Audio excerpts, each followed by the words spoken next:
సాయంకాల ఆరాధనలో చదవబడినటువంటి అపొస్తలుల కార్యములు పౌలు భక్తుడు తనకు తెలియజేసినటువంటి 5 వచనాల్లో ఆత్మతో బంధింపబడిన వాడై ఏ మాత్రమును తను వెనుకాడక తన ప్రాణమును సైతము అప్పజెప్పడానికి ఆయన ఏ మాత్రము వెనుకాడలేదని, అదే రీతిగా తను కృపా సువార్తను చాటడానికి తన యొక్క శక్తివంతమైన నామము చొప్పున ఎన్నో శ్రమలు వచ్చినప్పటికీ పశ్చాత్తాప హృదయంతో ఆయన ఎంతగానో పరిచర్య చేసిన వాడిగా ఉంటున్నాడని మనం చూస్తూ వస్తున్నాం. అలాగనే ఆయన ఆ వచనాలన్నింటిలో మనం చూసినప్పుడు ఏ మాత్రమును వెనుకంజ వేయక వెనుకాడక ఆయన ఏ రోజునైతే బాప్తిస్మం తీసుకున్నాడో, ఏ రోజునైతే పరిశుద్ధాత్మతో నింపబడ్డాడో, ఏ రోజునైతే గోడ దూకి ఆయన ప్రయాణం అయ్యాడో ఆ దినము నగాయితూ వెనుకాడని వాడిగా ఉంటున్నాడు. కాబట్టి ఈ విధంగా ఆయనలో చూసినటువంటి ఆత్మ దృష్టి, ఆత్మీయ దృష్టిని గురించి ధ్యానిద్దాం. ఇందున ఆత్మీయ దృష్టిని గురించి పౌలు భక్తుడు ఏ రీతిగా ఆత్మతో నింపబడి తన పరిచర్యను చేశాడో, ఏ రీతిగా తన యొక్క భావోద్రేకాలను దేవుని కొరకు సంధించి ఆయన తద్రీతిగా వాక్యమును బోధించాడు. అవన్నీ మనం గమనించి మనమును ఆత్మ దృష్టి గలవారుగా ఉండాలి. లోకరీతిగా వాక్యానుసారం జీవిస్తూ సంఘాలకు వెళ్తాం అనేది ఒక వంతు. అయితే ఆత్మీయ దృష్టిని మనం సంపాదించుకోవాలి. ఆత్మీయ దృష్టిని మనం సంపాదించుకొని మన ఆత్మీయతను బలపరచుకోవాలని పరిశుద్ధాత్మ దేవుడు మనతో తెలియజేస్తున్నాడు. దృష్టి ఆత్మ సంబంధంగా ఉండాలి. విశ్వాసికి ఆత్మ సంబంధమైన దృష్టి ఉండాలని ఆత్మదేవుడు మాట్లాడుతూ వస్తున్నాడు. చూడండి, మహోన్నతుడైన మహాదేవుడు మాట్లాడుతున్న ఒక మాటని మనం చదువుకుంటూ వస్తున్నాం. 1 పేతురు 4వ అధ్యాయము 8వ వచనములో ఒక సత్యాన్ని ఆత్మదేవుడు తెలియజేస్తున్నాడు. 1 పేతురు 4వ అధ్యాయము 8వ ప్రేమ అనేక పాపములను కప్పును గనుక అన్నిటికంటే ముఖ్యముగా ఒక్కని ఎడల ఒకడు మిక్కుటమైన ప్రేమ గలవారే యుండుడి. పౌలు భక్తుడు అంతకు ముందు ఎలాంటి వాడు మనందరికి తెలుసు. మనుష్యులను మరణమును గురి చేసిన వాడు, శ్రమలకు పాలు చేసిన వాడు. అతనిలోనికి దేవుని ప్రేమ ఉద్భవించబడి ఉన్నది. ఆ ప్రేమ ద్వారా తను కృపాసువార్తను చాలడానికి వెనుకాడని వాడిగా ఉన్నాడు. ఆత్మతో నింపబడిన దృష్టి కలిగిన వాడిగా ఉంటున్నాడని కూడా మనం గ్రహించాలి. అదే రీతిగా గలతీయులకు రాసిన పత్రికలో మరి ఒక సత్యాన్ని చదువుదాం. 6వ అధ్యాయము 1వ వచనాన్ని చదువుకున్నప్పుడు ఆత్మదేవుడు ఈ సత్యాన్ని మనకి ఈ రీతిగా తెలియజేస్తున్నాడు. సహోదరులారా, ఒకడు ఏ తప్పిదములోనైనా చిక్కుకున్న ఎడల ఆత్మ సంబంధులైన మీలో ప్రతివాడు తానును శోధింపబడుదునేమో అని తన విషయమై చూచుకొనుచు సాత్వికమైన మనస్సుతో అట్టి వారిని మంచి దారికి తీసుకొని రావలెను. అర్థమవుతుంది కదా తల్లి? అర్థమవుతుంది కదా? ఎంత గొప్ప సత్యాన్ని మనకు తెలియజేస్తున్నాడు. చూడండి, ఆత్మ సంబంధమైనటువంటి వారులారా, ఆత్మను అనుసరించి జీవించే వారులారా, ఆత్మను అనుసరించి క్రమంగా నడుచుకుందుము. ఆత్మ సంబంధులైన మీలో ప్రతివాడు తాను శోధింపబడినేమో. మనం కూడా ఆత్మతో నింపబడితే ఒక్కోసారి శోధనలోకి వస్తాయి. అయితే పౌలు భక్తుడు అలాంటి శోధనలు వచ్చినప్పటికీ నేను ఏ మాత్రము వెనుకాడక దేవుని కొరకు ప్రత్యేకించబడిన ఆశ్చర్యకరమైన బిడ్డగా స్థిరపరచబడ్డాడని మనము గ్రహించబద్ధులం అవుతున్నాం. అదే రీతిగా మనము గ్రహించినప్పుడు మహాదేవుడు మనతో ఒక మాట తెలియజేస్తున్నాడు. 1 యోహాను భక్తుడు 1 యోహాను 1వ అధ్యాయము 7వ వచనాన్ని చదువుకుంటూ వస్తున్నాం. 1 యోహాను అయితే ఆయన వెలుగులోనున్న ప్రకారము మనమును వెలుగులో నడిచిన ఎడల మనము అన్యోన్య సహవాసం గలవారమై యుందుము. అప్పుడు ఆయన కుమారుడైన యేసు రక్తము ప్రతి పాపం నుండి మనలను పవిత్రులనుగా చేయును. వెలుగు అనే మాటని మనం చూస్తున్నాం. వెలుగు అనే మాటని మనం చూస్తున్నాం. వెలుగు అంటే ఇక్కడ ఆత్మతో నింపబడిన వారిగా ఉన్నప్పుడు ఏమవుతుందని రాశారా చివరిగా? వెలుగులోనున్న ప్రకారము మనమును వెలుగులో నడిచిన ఎడల మనం కూడా ఆత్మ సంబంధంగా నడవటానికి నేర్చుకోవాలి, కానీ లోకరీతిగా మనం జీవించడానికి వీల్లేదు. అదే రీతిగా కొన్ని అంశాలను మనం చదువుదాం. ఆత్మ సంబంధమైన అంశాలను గ్రంథం నుంచి ఈ రీతిగా మనం చదువుకుంటూ వస్తున్నాం. ఆత్మ సంబంధమైనటువంటి పరమ తండ్రికి ప్రార్థించినప్పుడు జవాబు దొరుకును. 2 రాజుల గ్రంథము 6వ అధ్యాయము 17వ వచనంలో మనందరికి తెలిసిన సంఘటన ఇది. ప్రవక్త యొక్క శిష్యుడిగా యెహోవా వీడు చూచినట్లు దయచేసి వీడి కళ్ళు తెరువమని ఎలీషా ప్రార్థన చేయగా యెహోవా ఆ పనివారిని కళ్ళను తెరవజేసెను కనుక వాడు ఎలీషా చుట్టూను పర్వతము అగ్ని గుర్రముల మీద రథముల చేతను నిండియుండుట చూచెను.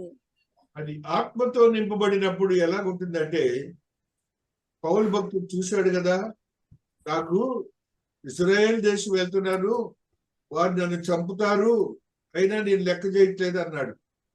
ఆత్మతో చూశాడు. ఇప్పుడు ఇక్కడ కూడా ఎలీషా భక్తుడు ఆల్రెడీ చూస్తున్నాడు. అయితే ఆయన శిష్యుడికి మాత్రం ఇంకా ఆత్మ సంబంధమైన జ్ఞానం లేదు. అందుకని దేవుడిని అడుగుతున్నాడు. మనం కూడా అడగాలి దేవుడిని. మనము కూడా ఆత్మాభిషేకము కలగాలని అడగాలి దేవుడిని. ఆత్మతో సంబంధించినటువంటి విషయాలను దేవుడు మనకు చూపిస్తాడు. 18వ వచనం కూడా చదివారా తల్లి? 17-18. అతడు భయపడవద్దు, మన పక్షమున ఉన్నవారు వారికంటే అధికులై ఉన్నారని చెప్పి యెహోవా వీడు చూచినట్లు దయచేసి వీని కండ్లను తెరువమని ఎలీషా ప్రార్థన చేయగా యెహోవా ఆ పనివాని కండ్లను తెరవజేసెను గనుక వాడు ఎలీషా చుట్టూను పర్వతము అగ్ని గుర్రముల చేత రథముల చేతను నిండియుండుట చూచెను. కాబట్టి ఇప్పుడు మన అర్థమైంది ఏంటండి, విశ్వాసులైనటువంటి మనము కూడా ఆత్మ సంబంధమైనటువంటి దృష్టి కలిగి ఉండాలి. ఆ రీతిగా లోక సంబంధమైనటువంటి ఆ శరీరేచ్ఛలకు సంబంధించిన దృష్టిలో నుంచి బయటికి రావాలని ఆత్మదేవుడు తెలియజేస్తున్నాడు. యోబు భక్తుడు ఒక సలహా ఇస్తున్నాడు మనందరికీ. శ్రమలు దానికి అవసరమై ఉన్నవి. ఆత్మ సంబంధమైన దృష్టి కలవాలంటే శ్రమలు అవసరం అంట. యోబు 42వ అధ్యాయము 5వ వచనాన్ని చదివినప్పుడు ఒక అద్భుతమైన సత్యాన్ని తెలియజేస్తున్నాడు. చూడండి, యోబు గ్రంథము 42:5వ వచనం. వినికిడి చేత నిన్ను కూర్చున్న వార్త నేను వింటిని, అయితే ఇప్పుడు నేను కనులారా నిన్ను చూచుచున్నాను.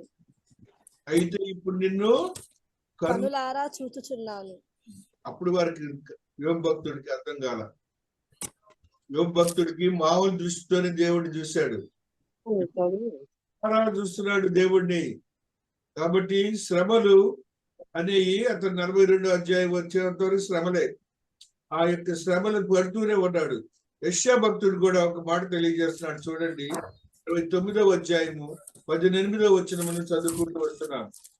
29:18 ఒక అద్భుతమైన సత్యం ఇది. చూడండి, ఆ దినమున చెవిటివాడు గ్రంథవాక్యములు విందురు, అంధకారము కలిగినను గాఢాంధకారము కలిగినను గ్రుడ్డివారు కనులారా చూచెదరు. చెవులారా విందురు, కనులారా చూచెదరు. కాబట్టి ఆత్మ సంబంధమైనటువంటి జ్ఞానమును, ఆత్మ సంబంధమైన దృష్టిని మనము కలిగి ఉండాలని మహాదేవుడి దినాన్ని మనందరితో మాట్లాడుతున్నాడు.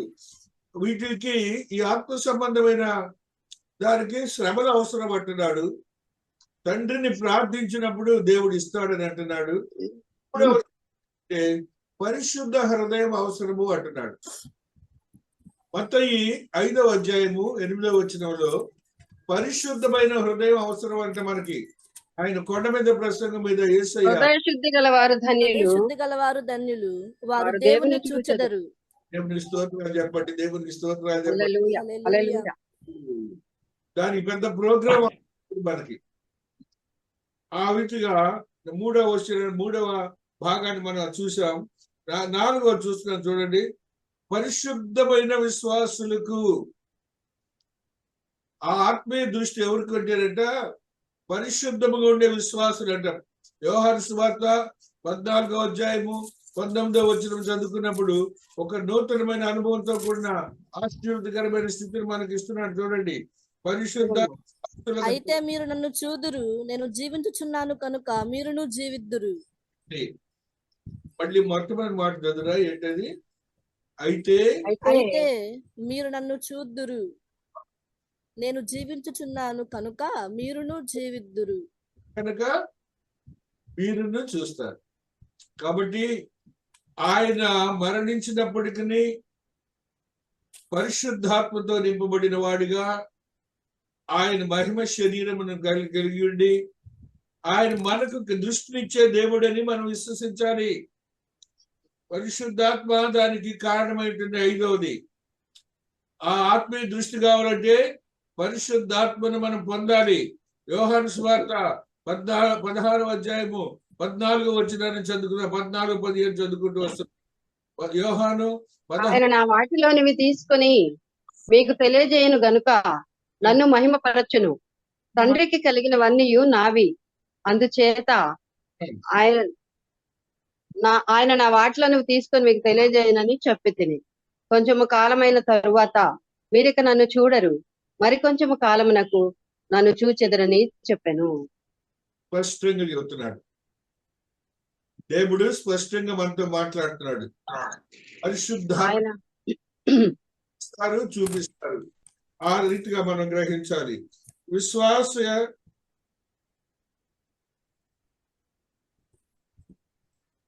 దూరదర్శిని ఉపయోగపడుతుంది. హెబ్రీయులకు రాసిన పత్రిక 11వ అధ్యాయము 27వ వచనాన్ని చదువుకుంటూ వస్తున్నాం. ఉపయోగకరమైనది హెబ్రీ 11:27. విశ్వాసమును బట్టి అతడు అదృశ్యుడైన దానిని చూచినట్టు స్థిరబుద్ధి గలవాడై రాజానుగ్రహమునకు భయపడక ఐగుప్తును విడిచిపోయెను. రాజాగ్రహమునకు భయపడక. ఎవరండి ఈయన? మోసెస్.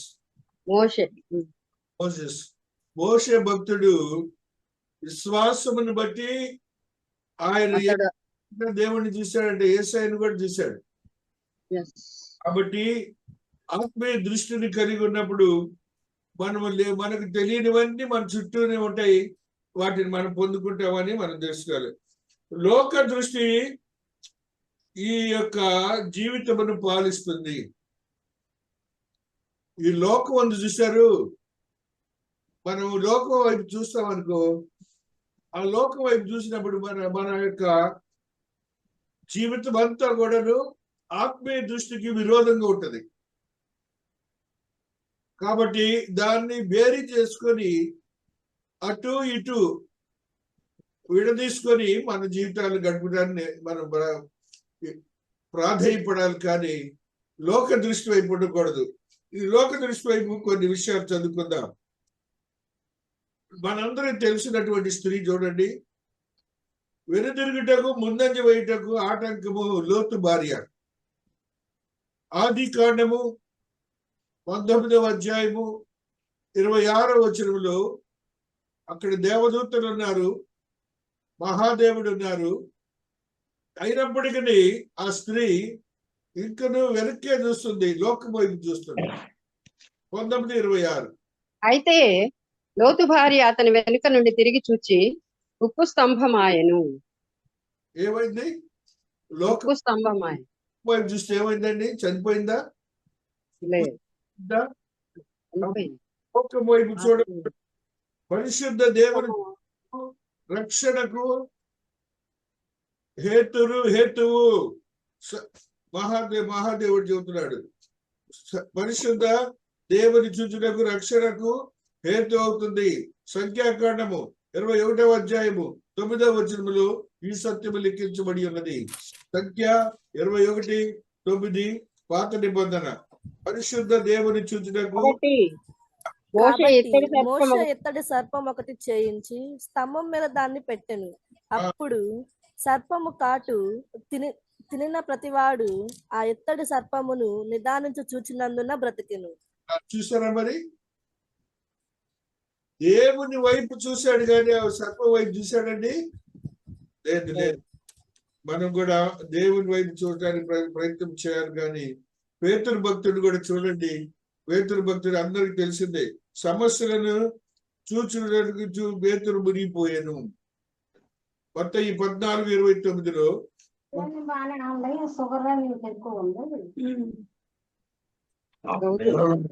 ఆయన రమ్మనగానే పేతురు దోణి దిగి యేసునొద్దకు వెళ్ళుటకు నీళ్ల మీద నడిచెను గాని గాలిని చూచి భయపడి మునిగిపోసాగి, ప్రభువా నన్ను రక్షించు కేకలు వేస్తాడు.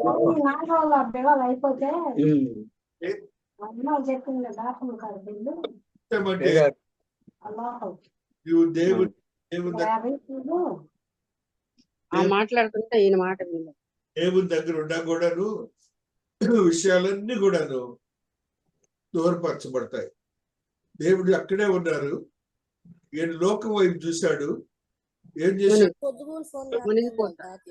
కాబట్టి నువ్వు దేవునితో ఉండటం నేర్చుకో.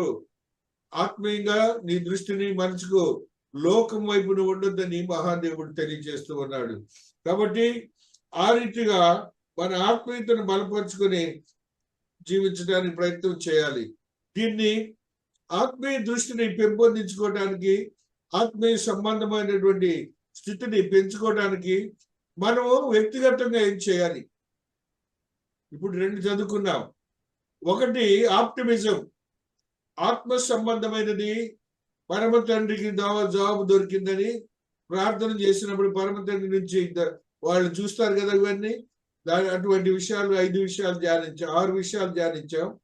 లోక దృష్టిలో ఉన్నటువంటి ఆ లోతు భార్యని చూసాము, పేతురు భక్తుడిని చూసాము, అదే రీతిగా రక్షణ హేతువైనటువంటి స్థితిగతులను చూసాము. మరి ఒక మాట చూడండి, పరలోకమును చూచుటకు మహిమకరం. లోకరీతిగా ఉన్నటువంటి స్టెఫెను పరలోకాన్ని చూస్తాడండి. ఇక్కడుండి ఆత్మీయ దృష్టి అంటారు దాన్ని. అపొస్తలుల కార్యములు 7వ అధ్యాయము 55వ వచనం మనం చదువుకున్నప్పుడు మహాదేవుడు అయితే అతడు పరిశుద్ధాత్మతో నిండుకున్న వాడై ఆకాశము వైపు తేరి చూచి దేవుని మహిమను, యేసు దేవుని కుడిపార్శ్వమందు నిలిచి ఉండుటను చూచి, ఆకాశము తెరవబడటయు మనుష్య కుమారుడు దేవుని కుడిపార్శ్వమందు నిలిచి ఉండుటయు చూచుచున్నానని చెప్పాను. ఈ భక్తుడు ఏం చేశాడండి? ఇలాంటి నాలాంటి భక్తుడే కదా.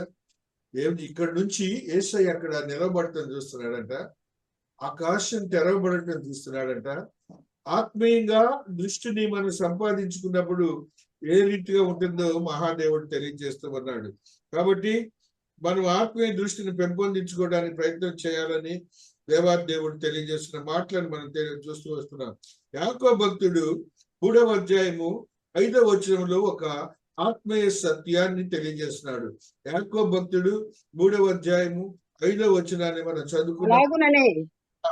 అలాగుననే నాలుక కూడా చిన్న అవయవమైనను బహుగా అదిరిపడును. ఎంత కొంచెము నిప్పు ఎంత విస్తారమైన అడవిని తగులబెట్టును. చూసారా? నాలుక చిన్న అవయవం 2 అంగుళాలే. అది ఏం చేస్తుంది? అడవిని తగలబెట్టిస్తుంది. మామూలుగా నీ మాటను బట్టి ఏమవుతుంది? లోకం అంతా నాశనం అయిపోతుంది. అదే నాలుక నీ పరిశుద్ధమైనటువంటి దేవుని మాటలను నువ్వు తెలియజేసి ఎలాగుంటది? పరిశుద్ధాత్మ దేవుడే అక్కడ. ఇప్పుడు మనం ధ్యానిస్తున్నది ఈ నాలుగుతోనే. ఈ నాలుగు ఏం చేస్తుంది? మనల్ని దేవుని యొక్క వాక్యాన్ని బోధిస్తుంది, పరిశుద్ధాత్మ తాకుడిని బోధిస్తుంది. జూడ్ 19 చదవండి. జూడ్ యూదా 19వ వచనాన్ని చదువుకుందాం. యూదా 19 అట్టివారు ప్రకృతి సంబంధులను ఆత్మ లేని వారునై ఉండి భేదములు కలుగజేయుచున్నారు. ఆత్మ సంబంధులు ఆత్మ లేని వారు. ఆత్మ లేని వారు ఇద్దరిని గురించి చెబుతున్నాడండి. ఆత్మ సంబంధులు వేరు, ఆత్మ లేని వారు ఏంటంటే భేదములు కలుగు చేస్తారు. ఆత్మ లేని వారు ఏం చేస్తారు? భేదములు కలుగు చేస్తారు. భేదములు కలుగు. ఎలాంటి భేదాలు కలుగు చేస్తారు? సంఘాల్లో మనందరం ఇప్పుడు చూస్తూ ఉంటాం. భేదాలు ఎలా కలిగి చేస్తారు? ఫస్ట్ భేదాలు ఏంటి చెప్పనా? స్త్రీ పురుషుడు అనేది. స్త్రీకి పురుషుడికి భేదాన్ని కలుగు చేసి ఒక సంఘంలో అయితే ఆ స్త్రీలను సంఘ పరిచయం బైబిల్ కూడా చదవనివ్వరు. ఆ సంఘాన్ని పరిశుద్ధాత్మతో కూడిన సంఘం అని ఎలాగంటామండి?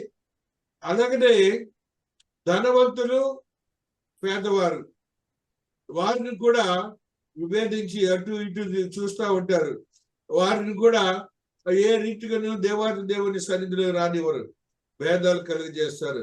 ఆత్మ లేని వారైతే అదే రీతిగా యవనస్తులు బాగా సేవ చేస్తున్నారు అనుకోండి, వృద్ధులుగా ఉన్నటువంటి వారు లేరు, వారిని కిందకి తోసేయడానికి ప్రయత్నం చేస్తుంటారు. అదే ఆత్మతో నింపబడిన ఆత్మ దృష్టి కలిగినటువంటి విశ్వాసులుగా ఉన్న సంఘం అనుకోండి, అక్కడ అగ్నితో కాల్చబడిన స్థితిని మనం చూస్తాం. కాబట్టి మళ్ళా ఆ 19వ వచనం ఒకసారి చదువురా, మంచి సత్యం అది. అట్టి వారు ప్రకృతి సంబంధులను ఆత్మ లేని వారునై ఉండి భేదములు కలుగజేయుచున్నారు. అట్టి వారు అనే దానికి ముందు వచ్చిన చదువున్నాను ఇప్పుడు 18వ వచనం. అయితే ప్రియులారా, అంత్యకాలం నందు తమ భక్తిహీనమైన దురాశల చొప్పున నడుచు పరిహాసకులుందురని మన ప్రభు అయిన యేసుక్రీస్తు అపోస్తలులు పూర్వమందు మీతో చెప్పిన మాటలను జ్ఞాపకం చేసుకొనుడి. అట్టి వారు ప్రకృతి సంబంధులను ఆత్మ లేని వారునై ఉండి భేదములు కలుగజేయుచున్నారు. ప్రకృతి సంబంధులు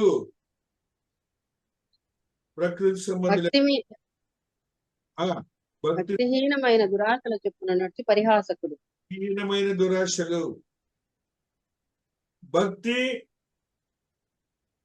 బాగానే ఉంటారు, అదేమైంది? హీనపరచబడుతుంది. ఎప్పుడు ఏమపరచబడుతుంది? దురాశల వలన. సంఘంలో నేను పెద్ద నాయకుడిని అవ్వాలి, సంఘంలో నేను ప్రత్యేకించబడిన స్త్రీగా ఉండాలి, నేను ఒక పాఠకురాలుగా ఉండాలి, నేను సంఘంలో ఒక ప్రత్యేకించబడిన వ్యక్తిగా ఉండాలి అనే మాటలన్నీ కూడా నువ్వు భక్తిహీనంలో వచ్చేస్తాయండి. భక్తిహీనం ఉండకూడదు, భక్తే ఉండాలి. ఆ రీతిగా అట్టివారు అని ఇప్పుడు చెబుతున్నాడు. అట్టివారు ఇప్పుడు ఏంటంటే, ఇప్పుడు చదువురా తల్లి, అట్టివారు ప్రకృతి సంబంధులను ఆత్మ లేని వారునై ఉండి భేదములు కలుగజేయుచున్నారు. ఆత్మ లేని వారు, ప్రత్యేకించబడిన మాటను రాస్తున్నాడు. ఆత్మ లేని వారినై ఉండి ఏమంటున్నారు? భేదములు కలుగజేయుచున్నారు. అన్నీ నాశనం అయిపోతున్నాయండి. ఇది వరకు ఇలా ఉండేది కాదు. సంఘాల్లో విశ్వాసమే ఆ ఆత్మీయ దృష్టే ఉండేది. ఆ రీతిగానే సంఘాలు నడపబడేవి. ఇప్పుడున్నటువంటి మాటలన్నీ యూదా భక్తుడు తెలియజేస్తూ వస్తున్నాడు. కాబట్టి మనము ఈ యొక్క ఆత్మీయ దృష్టిని సంపాదించుకోవడానికి వ్యక్తిగతముగా నీవు కూడా ఒక సేవకురాలుగా సేవకుడిగా అవ్వాలి. వ్యక్తిగతముగా పౌలు భక్తుడి వలె ఒక సేవకురాలుగా సేవకుడిగా అవ్వాలి. పౌలు భక్తుడు ఎవరండి? గమలీయేలు దగ్గర మంచి శిష్యరికాన్ని పొందినటువంటి వాడు. అటువంటి వ్యక్తి ఏ రీతిగా తయారయ్యాడని, నేను చచ్చిపోవటానికి కూడా రెడీగా ఉన్నాను అన్నాడు. కృపా సువార్తను చాటడానికి నేను ఏమాత్రం వెనకాడట్లేదు అన్నాడు. కాబట్టి ఆ రీతిగా మనము లోకములో ఎలాగ చెయ్యాలి చూడండి. దిక్కులేని వారికి వ్యక్తిగత సేవ ఎలాగుంటుందో చూడండి. వ్యక్తిగతంగా నీ సేవ ఎలా చేయాలి? దిక్కులేని వారికి దేవుని దగ్గర, దిక్కులేని వారిని దేవుని దగ్గరికి నడిపించాలి. దిక్కులేని వారిని అంటే దిక్కులేని వారంటే ఎవరండి? న్యాయంగా మాట్లాడితే రోడ్ల మీద తిరుగుతున్నటువంటి, రోడ్ల ప్రక్కన ఉన్నటువంటి వారు ఉన్నారు చూశారు. రాత్రులు మీరు వెళ్ళండి, సిటీస్ లో రోడ్ల ప్రక్కన పండుకొని ఉంటారు దిక్కులేని వాళ్ళు. నెక్స్ట్ కుష్టి వ్యాధిగ్రస్తులు, నెక్స్ట్ నపుంసకులు, నెక్స్ట్ కుటుంబాల్లో నుంచి తరిమివేయబడినటువంటి స్త్రీలు, వృద్ధులు, వారందరూ ఉంటారు. వీరందరినీ దేవుని దగ్గర నడిపించే ఒక వ్యక్తిగత భావన మనకు కలిగి ఉండాలని మహాదేవుడు తెలియజేస్తున్నాడు. వ్యక్తిగత భావన. మార్కు సువార్త 2వ అధ్యాయము 3వ వచనం చదువుకున్నప్పుడు దిక్కులేని వారిని దేవుని దగ్గర నడిపించడం అనే మాటను ఒకసారి చదువుకుంటూ ఉంటాం. 2:3. కొందరు పక్షవాయువు గల ఒక మనుష్యుని నలుగురి చేత మోయించుకొని ఆయన యొద్దకు తీసుకొని వచ్చిరి. అక్కడ చూడండి, మహాదేవుడు స్వస్థతలు చేస్తున్నారు. ఎవరో ఒక పక్షవాయు గలవాడు, నడవలేడు, మాట్లాడలేడు, తనకి ఏమాత్రం కూడాను శరీర సంబంధమైనటువంటి స్థితిగతులు ఉండవు. వీళ్ళు ఏం చేశారంటే ఆ మంచం వేసుకొని వచ్చారు నలుగురు కలిసి. ఆ మంచం వేసుకొని వచ్చి పై కప్పు ఓడవేసి కిందకి దించారంట. ఇజ్రాయెల్ దేశం వెళ్ళిన వాళ్ళకి తెలుస్తుంది, అక్కడ కప్పులు మనకలాగా ఉండవు, భూమి మీదే కప్పు ఉంటది. పేతురు భక్తుడు వీళ్ళ ఇళ్ళని కూడా అంతే, భూమి మీదే కప్పు ఉంటది. ఆ కప్పు మీద వీళ్ళు వచ్చి ఏం చేశారంటే కప్పును తీసేశారు, తీసి పైన దేవాతి దేవునికి అందజేశారు. దేవుడు కూడా ఆశ్చర్యపోతాడు వాళ్ళ యొక్క నడిపింపును చూసి. కాబట్టి ఇవన్నీ బైబిల్లో ఎందుకు రాయబడి ఉన్నట్టే, నీలాంటి వారు, నాలాంటి వారు, మన చుట్టుపక్కల ఎవరైనా రక్షణ కొరకు ఎదురు చూస్తున్న వారు ఉంటే వారిని నడిపించడానికి ప్రయత్నాలు చేయాలని ఆత్మదేవుడు తెలియజేస్తున్నాడు. ఆయనను దేవాతి దేవుని సన్నిధికి మంచం మీద తీసుకుని వచ్చారట. మహాదేవుడు ఆ గదిలో ఉన్నారంట. మహాదేవుని చెంతకు ఆ మంచాన్ని పైనుంచి దించారంట. యేసు వారి విశ్వాసమును చూచి, కుమారుడా, మీ పాపములు క్షమింపబడి ఉన్నవని పక్షవాయువు గల వానితో చెప్పాను. కుమారుడా, నీ పాపములు క్షమించబడి ఉన్నవి. మొన్నటి దినాన మన అందరికి తెలుసు, ప్రమీల సహోదరికి, అనిత సహోదరికి తెలుసు, ఒక బాప్తిసం ఇచ్చాం మనం. ఆ వ్యక్తి తన జీవితం అంతా కూడాను దేవుడు లేడు, యేసుక్రీస్తు దేవుడు కాదు అని ఆ వ్యక్తి తన జీవన విధానాన్ని అంతా మార్చుకున్న వాడిగా ఉన్నాడు. అలాంటి వ్యక్తి చివరికి అన్నాడు, యేసుక్రీస్తే నా దేవుడు, యేసుక్రీస్తే నా దేవుడు, ఆయనను నేను రక్షకుడిగా అంగీకరిస్తున్నానని చెప్పి, నేను బాప్తిసం ఇవ్వాలి, నాకు బాప్తిసం ఇవ్వండి, నేను మారు మనసు పొందాను, ప్రాయశ్చిత్తంతో మాట్లాడుతున్నాను అని అతను పరిస్థితి ఒక్కళ్ళు కూడా మొయ్యలేని పరిస్థితిలో ఉన్నాడు. ఆ వ్యక్తిని ఆ ఇంటికి సంబంధించిన వాళ్ళందరూ నా దగ్గర తీసుకొని వస్తే మన సంఘంలో ఆ వ్యక్తికి బాప్తిసం, నీటి బాప్తిసం ఇచ్చాం. అతను దిక్కులేని వాడు. ఆ దిక్కులేని వాడిని ఆ కుటుంబం అంతా ఒక 30 మంది వరకు వచ్చారండి ఆయన తీసుకొని. వ్యక్తిగత సేవ అంటే ఎలాగుంటుందో చూడండి. ఆ రీతిగా ఏ రీతిగానైతే మార్కు సువార్తలో చదువుకున్నావు, ఆ పక్షవాయువు గల వారిని తీసుకొని వచ్చారో మంచం మీద, అలాగే తెచ్చారండి వాళ్ళు కూడా. ఆ రోజున ఎంతో సంతోషించాడు ఆ వ్యక్తి మహాదేవుని మహాకృపను బట్టి. స్వంత కుటుంబంలో ఉన్న వారిని ఆదరించాలి. యోహాను 1:41, 1:41-42. యోహాను 1:41-42. ఇతడు మొదట తన సహోదరుడైన సీమోనును చూచి, మేము మెస్సయ్యను కనుగొంటిమని అతనితో చెప్పి, యేసునొద్దకు అతని తోడుకొని వచ్చెను. మెస్సీయ అను మాటకు అభిషిక్తుడని అర్థము. యేసు అతని వైపు చూచి, నీవు యోహాను కుమారుడవైన సీమోనువు, నీవు కేఫా అనబడదువని చెప్పెను. కేఫా అను మాటకు రాయి అని అర్థము. ఇప్పుడు అన్నదమ్ముడు ఇద్దరిని సొంత కుటుంబంలో వాళ్ళని రక్షించాలి. మనకు అదే ఇప్పుడు ప్రాబ్లం. పిల్లల మాట వినట్లేదు, భార్య మాట భర్త వినదు. వ్యక్తిగత సేవ అంటే అదే. మన ఇంట్లో వాళ్ళే మనం లెక్క చేయట్లేదు. కాబట్టి వ్యక్తిగత సేవ అనేది ఉంది. వ్యక్తిగత సేవ మన సొంత కుటుంబంలో వాళ్ళని ఏ రీతిగా మనం తీసుకొని వస్తున్నాము. ఇతర సేవకులను ఉత్సాహపరచుట. వేరే సంఘాలు ఉన్నాయి, ఇల్లిటరేట్స్ ఉన్నారు, లేకపోతే దేవుని వాక్యం బోధించే స్థితి లేని వారు కూడా ఉన్నారు. వారందరి కొరకు మనం ఏం చేయాలంట చూడండి. ఆ మహాదేవుడు మాట్లాడుతున్న మాటని అపొస్తలుల కార్యములు 11వ అధ్యాయము 25వ వచనం 26వ వచనం చదువుకున్నప్పుడు సేవకులను ఉత్సాహపరచుట. అపొస్తలుల కార్యములు 11. అతడు పౌలును వెదకుటకు తార్సునకు వెళ్లి అతన్ని కనుగొని అంతియొకకు తోడుకొని వచ్చెను. వారు కలిసి 1 సంవత్సరం అంతయు సంఘములో ఉండి బహుజనులకు వాక్యమును బోధించిరి. మొట్టమొదట అంతియొకలో శిష్యులు క్రైస్తవులు అనబడిరి. ఆ అంతియొకలో ఉన్న క్రైస్తవులు అనబడిన శిష్యులు ఆ రీతిగా ఉత్సాహపరచాలి సేవకుల్ని. వాళ్ళు ఎవరంటే కానీ మనకు అనవసరం.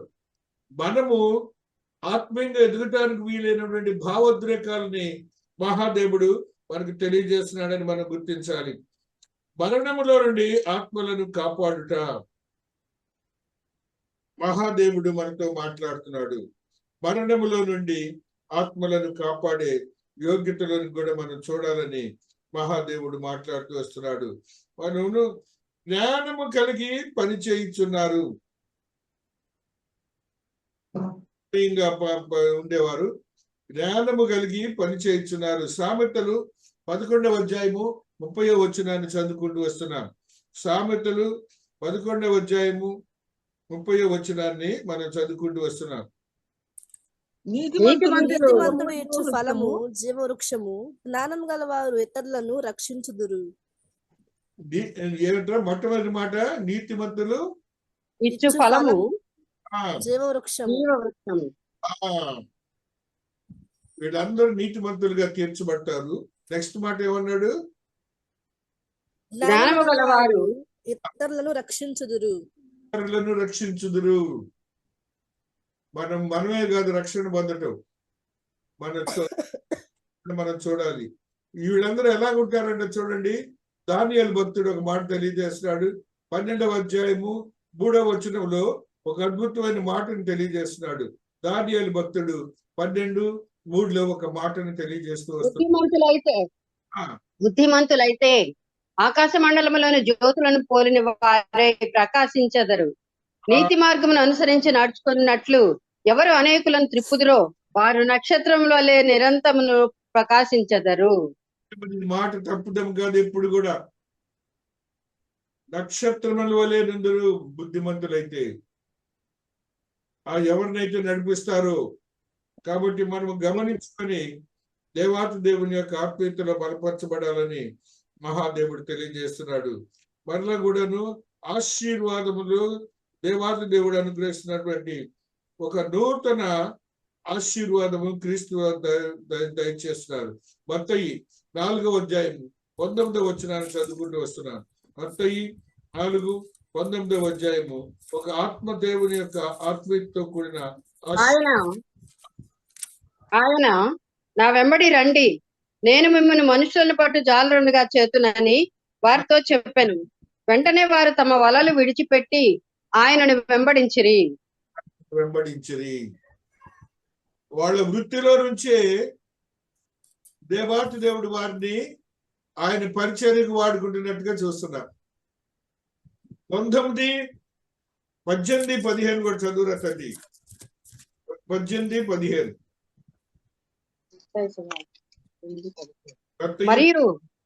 మరియు నీ సోదరుని ఎడల తప్పిదమ్మ చేసిన ఎడల నీవు పోయి నీవును అతడును ఒంటరిగా నున్నప్పుడు అతన్ని గద్దించుము. అతడు నీ మాట వినిన ఎడల నీ సహోదరుని సంపాదించుకుంటివి. ఆ, మహాదేవుని మహాకృపను ఏ రీతిగా సంపాదించుకోవాలో ఆత్మదేవుడు తెలియజేస్తూ ఉన్నాడు. లూకాసు వార్త 5వ అధ్యాయము 10వ వచనాన్ని కూడా చదువుకుంటూ వస్తున్నాను. లూకా ఎంత 2:10. 2:10. లూకా 5:10. 5:10. అలాగున సీమోనుతో కూడా పాలివారైన జబదయి కుమారులకు యాకోబును యోహాను విస్మయమొందిరి. అందుకు యేసు, భయపడకుము, ఇప్పటి నుండి నీవు మనుషులు పట్టవాడవై ఉందువని సీమోనుతో చెప్పాను. కాబట్టి మనుష్యులను వ్యక్తిగత సేవలో ఇదొక భాగం. ఎవరికైనా యేసుక్రీస్తు లోకరక్షణ ఒక మాట చెప్పండి మీ జీవితంలో. సంఘానికి ఎవరినైనా నడిపించండి. తర్వాత వాళ్ళు వచ్చారు లేనిది, విన్నారు లేనిది, అది దేవునికి తెలుసు. నీవు చేసే పని ఏంటో నీవుగా సేవకు సంఘానికి రావటం కాదు. ఆ రీతిగా నువ్వు ఉండాలని ఆత్మదేవుడితే 1 కొరింథీ 9:19 కూడా ఒక సత్యాన్ని తెలియజేయదు. త్యాగము చేయుచుంటివి. వదములు నేను అందరి విషయము స్వతంత్రుడనై ఉన్నను, ఎక్కువ మందిని సంపాదించుకొనుటకై అందరికీ నన్ను నేనే దాసునిగా చేసుకొంటిని. తల్లి చాలు తల్లి, అందరికీ నన్ను నేనే దాసునిగా చేసుకొంటిని. ఆ విధంగా మనం ఉండాలి పౌలు భక్తుని వలె. 20వ వచనం కూడా చదువురా తల్లి. యూదులను సంపాదించుకొనుటకు యూదులకు యూదుని వలె ఉంటిని. ధర్మశాస్త్రమునకు లోబడిన వారిని సంపాదించుకొనుటకు నేను ధర్మశాస్త్రమునకు లోబడిన వాడను కాకపోయినను ధర్మశాస్త్రమునకు లోబడిన వాని వలె ఉంటిని. శాస్త్రమునకు లోబడిన వాని వలె ఉంటిని. మనమందరం మన పితరులందరూ కూడా అన్యులు. మనము దేవుని గ్రంథానికి లోబడాలి. ఆ లోబడి ఆ వాక్యానుసారం మనం జీవించాలని ఆత్మదేవుడు తెలియజేస్తున్నాడు. యాకోబు భక్తుడు కూడా మరి ఒక సత్యాన్ని తెలియజేస్తున్నాడు. 5వ అధ్యాయము 20వ వచనాన్ని చదువుకుంటూ వస్తున్నాం. యాకోబు 5:20లో ఒక పాపిని తప్పు మార్గం నుండి మళ్లించువాడు మరణము నుండి ఒక ఆత్మను రక్షించి అనేక పాపములను కప్పివేయునని తాను తెలుసుకొనవలెను. మనము ఇది గమనించాలి. పాపిని ఏంటంటే పాపిని వాని తప్పు మార్గము నుండి మళ్లించువాడు మరణము నుండి ఒక ఆత్మను రక్షించి అనేక పాపములను కప్పివేయునని తాను తెలుసుకొనవలెను. అందువల్ల ఎవరైనా పాపి ఉన్నాడంటే వాడిని రక్షించడానికి, పాపములను తప్పించడానికి ప్రయత్నాలు చేయాలి. అదే రీతిగా చివరి వచనం చదువుకుందాం. యోధా భక్తుడు 23వ వచనం తెలియజేస్తున్నాడు. ఒక అద్భుతమైన ఆత్మీయ సత్యం ఇది. అసలు ఎంత మంచిదంటే ఆత్మతో నింపబడిన మాట. యోధా 23 చదువుకుంటూ వస్తున్నాం. సందేహపడి వారి మీద కాదు, అగ్నిలో నుండి లాగినట్టు కొందరిని రక్షించుడి. శరీర సంబంధమైన వారి అపవిత్ర ప్రవర్తనకు ఏ మాత్రము ఒప్పుకొనక దానిని అసహ్యించుకొనుచు భయముతో కొందరిని కరుణించుడి. అగ్నిలో లాగినట్టు అనగా కొందరిని రక్షించుడి. అగ్నిలో లాగినట్టు. ఎవరన్నా అగ్నిలో పడ్డప్పుడు ఎలా లాగుతారంటే వీళ్ళు కాలేమోనని వాళ్ళని ఫాస్ట్ గా లాగేస్తారు. కాబట్టి రక్షణలోనికి నడిపించడానికి మనకి తపన ఉండాలి. వారిని ఆ పాపంలో పడిపోయి నరకానికి పాత్ర, కాబట్టి వారిని రక్షించాలనే ఒక కాంక్ష మనలో ఉండాలి. ఆ రీతిగా నీ ఆత్మీయతను బలపరుచుకొని పరిశుద్ధాత్మతో నింపబడిన వాడిగా ఉండాలని, ఆత్మీయ దృష్టిని కలిగి ఉండాలని మహాదేవుడు తెలియజేస్తున్నాడు. పౌలు భక్తుడు ఆత్మతో నింపబడిన వాడై, పునరుత్థాన శక్తిని కలిగిన వాడై, ఆయన శ్రమలలో కూడా కృపా సువార్తను చాటిన వాడిగా ఉంటున్నాడు. అదే రీతిగా ఆయన ఇశ్రాయేల్ దేశం వెళ్ళాలంటే ఆయన అనుకున్నాడు, మరణము నాకు ముందున్నది, నేను I have never care for that. కాబట్టి మనము కూడా ఆత్మీయ దృష్టిలోనికి రావడానికి వీలైన కొన్ని సంఘటనలు చదువుకున్నాం. ఆత్మీయ దృష్టికి ఎలాంటి వారికి ఆత్మీయ దృష్టి వస్తుంది, లోక దృష్టి ఎలాంటి వారిని ఆటంకపరుస్తుంది, అదే రీతిగా నువ్వు వ్యక్తిగతంగా సేవ చేసి ఏ రీతిగా జనాల్ని ఆ దేవాతి దేవుని సన్నిధిలోని నడిపిస్తున్నావు. అయితే ఇవన్నీ నువ్వు కలిగి ఉన్నప్పుడు నీవు దేవుని స్వారూప్యమును చూపిస్తావు. దేవాతి దేవుని యొక్క మహిమాన్వితమైన క్రియను చాటి దేవునికి మహిమ కర్మగా ఉంటావు. ఆ రీతిగా పౌలు భక్తుని వలె ఉండటానికి ప్రయత్నం చేద్దాం. 20వ అధ్యాయంలో అనేక సత్యాలు ఉన్నాయి. ఆ రీతిగా 26 వరకు 24 వరకు చదువుకున్నాం ఈ దినాన. తర్వాత వచనాల్లో ఆత్మీయ సత్యాలు ఉంటే మళ్ళీ ధ్యానిద్దాం. దేవుడు ఈ పరిశుద్ధ వాక్యమును దీవించి ఆశీర్వదించునుగాక. ఆమేన్.